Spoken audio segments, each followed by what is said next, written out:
আস্তাগফিরুল্লাহ আস্তাগফিরুল্লাহ আস্তাগফিরুল্লাহ। হাঁটছি, চলছি, ড্রাইভিং করছি, বাস স্টেশনে অপেক্ষা করছি, ফিলিং স্টেশনে ফুয়েল নিচ্ছি, পড়বো আস্তাগফিরুল্লাহ।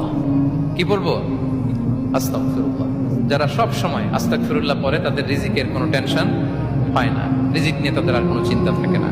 আল্লাহ নবী নূহ আলাইহিস সালাম যিনি ওনার জাতিগোষ্ঠীকে বলেছিলেন ফাকুলতু আস্তাগফিরু রাব্বাকুম ইন্নাহু কানা গাফফারা, তোমরা বেশি বেশি ইস্তেগফার করো, তিনি ক্ষমাশীল। ইস্তেগফার করলে কি হবে? ইউরসিলিস সামা আলাইকুম মিদরারা, রহমতের বৃষ্টি বর্ষণ হবে, তোমাদের জমিগুলো উর্বর হবে।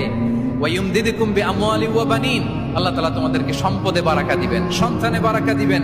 ওয়া ইয়াজআল লাকুম জান্নাতিন ওয়া ইয়াজআল লাকুম আনহারা, তোমাদের ফসল ক্ষেতগুলো সবুজ শ্যামল হয়ে ভরপুর হবে, তোমাদের রিজিকে বারাকা নেমে আসবে। তাহলে আমরা যেন বেশি বেশি ইস্তেগফার করি। বিষ্ণু ইসা ইসলাম বলেছেন মান লাযামাল ইস্তিগফার জাআলাল্লাহু লাকুম মিন কুল্লি দীকিন মাখরাজা ওয়া মিন কুল্লি হাম্মিন ফারাজা ওয়া ইয়ারযুকহু মিন হাইসু লা ইয়াহতাসিব।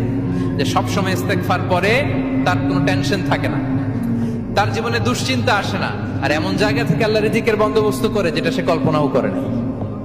সুবহানাল্লাহ। আমরা যেন বেশি বেশি ইস্তেগফার করি। আস্তাগফিরুল্লাহ, এটা হচ্ছে ভেরি শর্ট ফর্ম অফ ইস্তেগফার। অথবা পড়তে পারেন আস্তাগফিরুল্লাহ আল্লাযী লা ইলাহা ইল্লা হুয়াল হাইয়ুল কাইয়্যুম ওয়া আতুবু ইলাইহি। সাইয়্যিদুল ইস্তেগফার মুখস্থ আছে না আমাদের? এটা যেন বেশি বেশি পড়ি। ইয়াকিনের সাথে যে সাইয়্যিদুল ইস্তেগফার পড়বে, যেই দিন পড়বে ওই দিন যদি মৃত্যু হয় সে জান্নাতি। কোন রাতে মুকিনান বিহি